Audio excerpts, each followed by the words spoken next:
Daug žinosi, stipriau atkeršysi. Aš žinau dar vieną merginoms, moterims skirtą. Daug žinosi, viena miegosi. O, buvo. Gerai, prieš joninės, ką mes čia turime.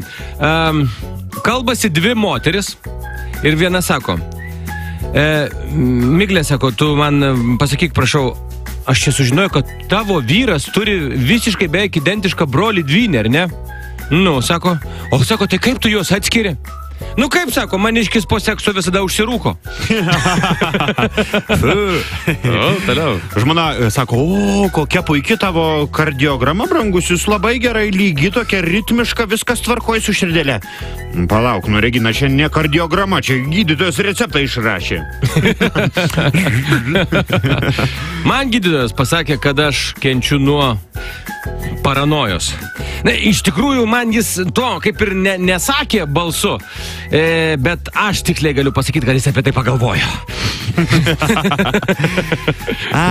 Pupa, mūsų mažasis sūnelis, žiūrėk, va, galėsi padėti tėveliui, dažyti kambarį. Na, kol užauksi, kai užauksi, aišku, po kelių metų, tada dar, žinok, nebus baigęs remonto. Dar vienas darbuotojas apie darbų užmokestį, sako. Žodžiu, taip, sako, aš iškėliau viršininkui sąlygą, ultimatumą, pasakiau, arba jis man pakelia atlyginimą, arba aš išeinu iš darbo. Ir ką?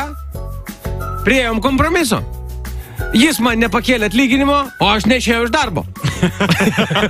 Kompromisas. Vaikiška turi vasaros atostogoms.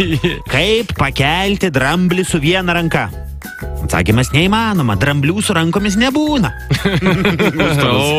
Atsiuntė. Reikia ir tokių šalia visų tų, manau, apie rūkimą ir panašiai. Pasirodo, kad žmogus išgyvena įvairiausias gyvenimo stadijas ir yra netgi guminė gyvenimo stadija. Žinai, kaip jie atrodo? Guminė žmogaus gyvenimo stadija. Tiūtė, ta kur, žindukas, prezervatyvas ir puslė kojom šildyt.